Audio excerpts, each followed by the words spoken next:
Our Life Before the Storm. My name is Ifunanya, and I was 13 when I found out my father wasn't who we thought he was. We lived in a quiet neighborhood in Enugu, in a 4-flat compound. My younger brother Suker was 9 then. My mother sold fabrics at Ogbete Market. My father, Mr. Arnarian worked with the Ministry of Works. People respected him. They called him Sir Arnarier in the neighborhood. And every time we walked together, market women would greet him as if he was royalty.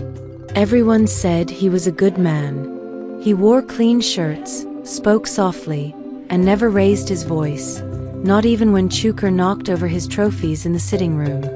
Papa was strict but calm. He believed in discipline, respect, and routine. But most of all, he believed in privacy. Our house had rules. Never enter Papa's room when he wasn't home, never open his drawer, and never answer his phone. Ever. But I always knew there was something strange. For one, he was never home on weekends. Every Saturday morning, Papa packed a small brown bag, entered his old Peugeot, and said, "I'm going to the village. I'll be back Sunday night." He never took us along. At first, we didn't ask questions. But as I got older, the strange feeling in my stomach grew. One day, I asked Mama, "Why doesn't Papa take us along to the village?" Her hands paused over the egusi she was peeling. She didn't look at me when she answered, "Because it's not our time yet." "But why? Don't we have family there?" "We do. Just wait. One day you'll go." She said it with that same tightness in her voice she used when someone from the compound asked about her marriage. Even my friend Ada noticed something. "Your Papa day travel every weekend. You sure say NAR only farm he day go check." I shrugged, pretending I didn't care. But I did. And then came the call that changed everything. It was a Thursday evening. I was helping Mama cut bitter leaf beside the kerosene stove. Her phone rang. She picked it and said her usual sharp hello. But suddenly her face froze. She held the phone like it was burning her ear. Then she whispered, "He collapsed?" "Where?" I watched her drop the spoon into the pot without realizing. She didn't cry, but her hands started shaking. We didn't eat that night.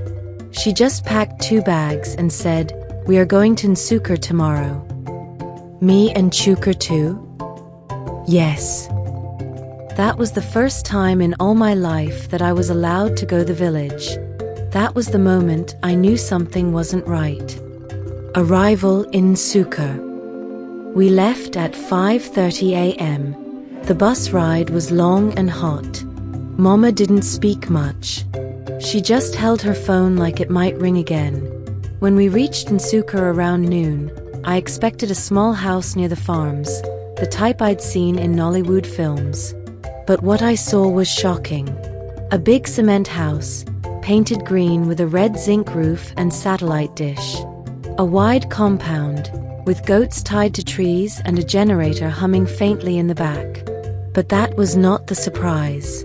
Standing in front of the house was a woman. She was wearing a wrapper tied tightly across her chest and had 3 children beside her, 2 boys and a girl. The girl looked like me. Same skin, same shape of nose. We locked eyes. It was like looking at my own reflection in a mirror. "Mama." I whispered. Mama didn't answer. Her lips were tight. Her hand tightened around the handle of her Gonna Must Go bag. Mama stood still. Her lips pressed together. The woman walked toward us slowly. She didn't look shocked. She didn't even look surprised. "You must be Arnarier's first wife," she said, her voice flat. Mama didn't answer. She walked past her and went inside. I followed, heart pounding. The truth. Inside, the house was even bigger. The walls were filled with photos Photos of Papa holding babies, standing beside that woman, and laughing with those children. There were photos of the girl who looked like me, wearing school uniforms, standing beside Papa, her arms around him. I had never seen such photos in our house. I turned to Mama. Is she his? Yes, Mama said, still staring at the pictures. She's your sister. I couldn't speak. I stood in the corridor, my stomach in knots. That girl who looked like me was in many of those pictures. So was her mother. So was Papa. Mama, I said again. This time, she turned to me. Her eyes were filled with tears, but her voice was calm. Yes, he had another family. I felt my knees grow weak. He married her before me, Mama continued, still not looking at me. But he told me she had died. That's what he said. That's what I believed for 16 years. Hospital visit. That evening, we all went to the general hospital together. I couldn't believe it. All the children, me, Suker, the girl who looked like me and her two younger brothers, stood outside the ward, waiting to see the same man we all called Papa. Mama went in first, then the other woman, then the elders. Papa was in a coma. Tubes everywhere. Oxygen machine. Nurses whispering. Both women, my mother and the other woman, were silent. They didn't fight. They didn't cry. They just stared at the man who had torn both their lives in half. When it was our turn to see him, I held Suker's hand tightly. The girl who looked like me, her name was Ngiderker, stood behind us. Papa opened his eyes slowly. He looked at each of us, one by one. No words, just tears. Then he said something that broke me.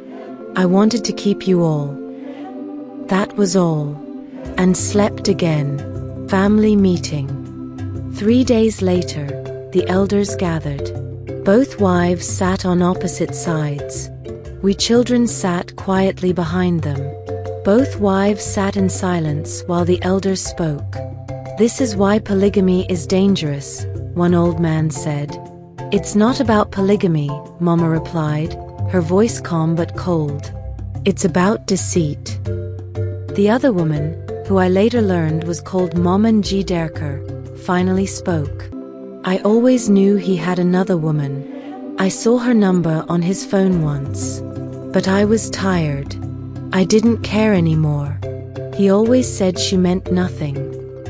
My mama replied, he told me you died.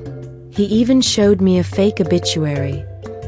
Gasps filled the room. You mean this man lied to both of you? Another elder asked. Not just lied, Mama said. He gave both of us half a life. One elder cleared his throat. What are we going to do about this situation? They all stared at each other. The House of Secrets. We stayed in that village for 2 weeks. I shared a room with Ngiderka. At first, we didn't talk. Then one night, as we lay side by side on a mat, she whispered, "Do you hate me?" I shook my head. I'm just confused. Me too, she said. But you know what's funny? What? She turned and faced me. We're both victims. He lied to both our mothers. We were just born into it. That was the moment I realized I didn't hate her. I hated him. The return. Papa didn't die. He recovered after a few weeks and was discharged. But he never returned to our house in Enugu. Mama said it was better that way. He stayed in Suker. Mama returned to Enugu with Suker and me, but things were never the same again.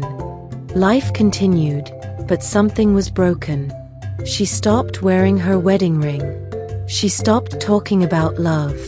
She never smiled when someone mentioned Papa's name. Papa would call sometimes. He tried to speak to me, but I never had the words. I used to ask her, "Why didn't you leave him?" She always said, "Because he was my husband, and because of you and Suker, but never again." The last days. One day, Mama got a call. Papa had died. It was a Sunday afternoon, and I remember because Mama had just returned from church and was shouting at my younger brother, Suker, for breaking the handle of her favorite stainless steel pot. Both families were present at the burial. There was drama, of course. Accusations, arguments over property, who should sit where, who should read the tribute. But I didn't care. I sat quietly beside Nji Derker, the girl who looked just like me. My mirror image. My sister. We had lost a father, and found each other. Years later. It's been 10 years since that day. Now I'm 23. Nji Derker is 24. She's my sister, not by choice, but by truth. We're close now. We talk every week. Sometimes, we laugh about how Papa thought he could keep both lives separate forever. But sometimes we cry, because no child should have to learn that her whole life was a lie. But we both understand one thing clearly. Our father tried to live 2 lives, but he left 2 broken families instead.